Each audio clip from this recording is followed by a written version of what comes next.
இதயம் பகுத்தறிவு, என் அடையாளம் சுயமரியாதை. என்னை போல் பகுத்தறிவு என்ற புனிந்த அழகுடனும் சுயமரியாதை என்ற அடையாளத்தோடும் திராவிட கருத்தியலோடும் ஒருங்கிணைந்துள்ள தமிழ் மகள்கள் மற்றும் மகன்களுக்கு என் முதற்கண் வணக்கம் மற்றும் நன்றிகள். பெரிதிலும் பெரிதுகள், இதுதான் என் தலைப்பு.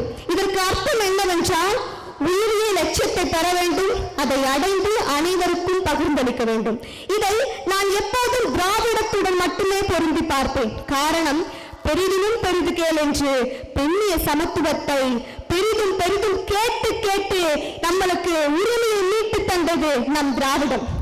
அதற்கு எடுத்துக்காட்டு என்னவென்றால், 50 வருட அரசியல் வரலாற்றிலேயே சென்னை மேயர் என்ற பதவியில் பெண்களே இல்லை. ஆனால் இன்று சென்னை பெண் மேயர் தலைமையில் இந்த நிகழ்ச்சியானது நடந்து கொண்டிருக்கிறது. இதற்கு காரணம், பெரியார் அவர்களால் பெரிதிலும் கேட்கப்பட்ட அரசியல் சமத்துவமே காரணம். அதற்கு விடையளித்தது இந்த திராவிடம். கல்வி கடவுள் என்று யாரை சொல்வோம்? சரஸ்வதி. என் அம்மாவின் பெயரும் சரஸ்வதி தான். அந்த உங்கள் கல்வி கடவுளான சரஸ்வதி என்று பெயர் வைத்த என் அம்மா கைநாட்டு. ஆனால் சரஸ்வதி மகளான நான் 2 பட்ட படிப்புகளை முடித்த ஒரு இளம் பேச்சாளர். இதற்கு காரணம் என்ன? திராவிடத்தின் பெண் கல்வி என்ற பெரிதிலும் பெரிது கேள் என்ற கருத்துதானே. பெண் கல்வியை திராவிடம் வலியுறுத்தியது. அதனால் நாம் வலுப்பெற்றேன். இதையும் தாண்டி 3 வயது ஆண் குழந்தையும் சரி, 30 வயது ஆண் மகனும் சரி, சட்டை பை இல்லாமல் உடை போடுவதில்லை.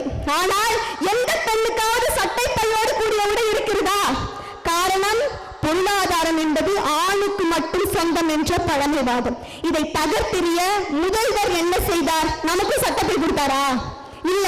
அதற்கு பதிலாக பெரிதிலும் பெரிதுகள் என்ற கருத்தை மையமாக கொண்டு கலைஞர் மகளிர் உரிமை தொகை திட்டம், புதுமை பெண் திட்டத்தின் மூலமாக நமக்கெல்லாம் வங்கி கணக்கை பெற செய்தார் நம் முதல்வர். இதுதான் பெரிதிலும் பெரிதுகளுடைய லட்சியம். இங்கு நானும் பெரிதிலும் பெரிதுகளாக ஒரு லட்சியத்தை உங்கள் முன் சொல்ல வருகிறேன். என்னவென்றால், ஆண்களே, உங்களிடத்தில் தான் உங்களுக்கெல்லாம் பிறப்பதற்கு கருவறை தந்தோம். ஆனால் எங்களை கோவில் கருவறைக்குள் நுழைய விடுவதில்லை. அதை எப்போது நுழைய விட போறீர்கள்? அதுதான் என்னுடைய பெரிதிலும் பெரிதுகள் என்ற லட்சிய கேள்வி.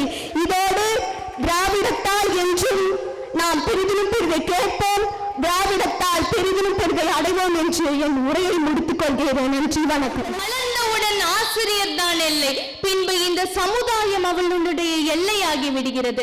இதனை கேட்டவுடன் நீங்கள் அனைவரும் பெண்கள் சுதந்திரமற்றவர்கள், எப்பொழுதும் ஏதோ ஒரு எல்லைக்குள் உட்பட்டவர்கள் என்று நீங்கள் நினைத்தால் அது தவறு. பெண் என்பவள் படித்தால் அவள் இந்த உலகத்தையே ஆளும் சக்தி படைத்தவள். திராவிடம் என்பது எதனை உணர்த்துகிறது? ஒற்றுமையையும் சமத்துவத்தையும் உணர்த்துகிறது. ஆணும் பெண்ணும் இம்மண்ணில் சமமாக வாழ வேண்டும் என்பதை உணர்த்துகிறது. பெண்ணுக்கு அனைத்து உரிமைகளையும் கிடைக்க வேண்டும் என்பதை உணர்த்துகிறது நம் திராவிடம். சுயமரியாதை இயக்கம் முன்னெடுத்த நம் பெண்ணியம் என்பது சாதி மதம் போன்ற அனைத்து தடைகளையும் உடைத்து பெண் மேலே செல்கிறாள். சுயமரியாதை, பகுத்தறிவு, தன் உடல் மீது முழு உரிமைகளும் ஒரு பெண்ணுக்கு கிடைக்க செய்தது நம்முடைய திராவிட மாடல் ஆட்சி. 4 சுவற்றை மட்டுமே எல்லையாக கொண்டிருந்த எனக்கு இன்று இத்துணை பார்வையாளர்களுக்கு மத்தியில், இத்துணை பேச்சாளர்களுக்கு மத்தியில் கம்பீரமாக எழுந்து நின்று பேச சொல்லி ஊக்கம் அளித்தது நம் திராவிட மாடல் ஆட்சி ஏற்படுத்தி கொடுத்த இந்த அரிய வாய்ப்பே காரணம். இன்று நாங்கள் 18 பேரும் இத்தனை பெண்களின் குரலாக ஒலிக்கிறோம் என்றால் திராவிட மாடல் ஆட்சி பெண்களுக்கு கொடுத்த முன்னுரிமையே காரணம். திராவிட மாடல் ஆட்சி பெண்களின் திறமைகளை வெளியே கொண்டு வர வேண்டும் என்று முன்னெடுத்த இந்த முயற்சி மட்டுமே காரணம். இன்று தமிழ் மகள்களாக நாங்கள் அனைவரும் அனைவரின் சார்பாக உரையாற்றிக் கொண்டிருக்கிறோம். சேலை கட்டினால் வீரம் குறைந்து விடுமா? இல்லை. தனது சேலைக்குள்ளேயே ஆயுதங்களை பதுக்கி வைத்த ஆங்கிலேயனின் தலையை சீவி எறிந்தால் வீரமங்கை குயிலி. அன்று அவளுக்கு ஆங்கிலேயனின் சூழ்ச்சிகளும் பெண் என்ற பட்டமும் அவளுக்கு தடையாகவே இல்லை. மகளிர் விடியல் பயணம், பல மகளிரின் மாதம் மாதம் பெண்கள் கல்விக்காக 1000 ரூபாய் செலுத்தி வருகிறது. அனைத்து குடும்ப தலைவிகளுக்கும் மாதம் 1000 ரூபாய் எந்த அரசு தந்தது? மாதம் மாதம் 1000 ரூபாய் எந்த அரசு தந்தது? நம் திராவிட மாடல் ஆட்சி நமக்கு தந்தது. மாதம் மாதம் 1000 ரூபாய். பெண்களினுடைய சுதந்திரத்தையும் பெண்களினுடைய பாதுகாப்பையும் வலுப்படுத்துவதற்காக இளஞ்சிவப்பு ஆட்டோக்களை இயக்க உள்ளது நம் திராவிட மாடல் ஆட்சி. இதுதான் சூரிய சிறகுகள் என்றுமே ஓயாது.